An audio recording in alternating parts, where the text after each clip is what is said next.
Hi, on this video, we'll talk about how to analyze a case for organizational behavior. Usually in organizational behavior, we're looking at a business case from the perspective of the HR manager or HR department, from a business analyst or an operations analyst who's going to look at the organization and try to think of ways to improve performance, innovation, or to change the culture of the organization. When we're doing so, we want to read the case and try to identify what we think the key issue is and what would happen to individual variables like performance, commitment, turnover, absenteeism, job engagement, and what would happen if we did nothing? Would there be a significant impact in employee performance if we simply let what was happening in the case continue? So is the issue at play really a problem at the individual level?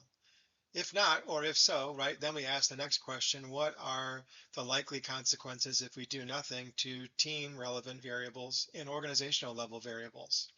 And as we get a sense of what would happen to do if we did nothing, we get a sense of how many layers our solutions have to have. Do we have to first implement a solution that would improve the individual performance that in some way also enhances team performance, that in constellation with other employees and other teams raises the performance, innovation, or improves the culture of the overall organization? And then if we have a second idea, we might then make a comparison between the three.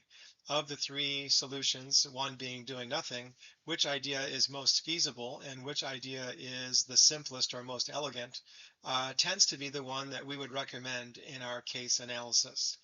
If we struggle to understand how employee performance, team performance, and organizational performance is being impacted, then it's difficult for us to understand how the idea one or idea two would be an improvement.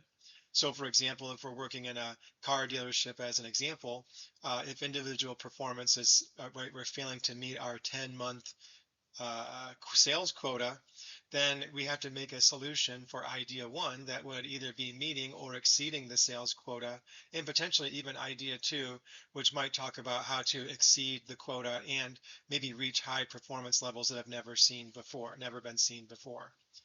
So in general, this is a guide that we can use or you can use to try to analyze cases as you work in organizational behavior.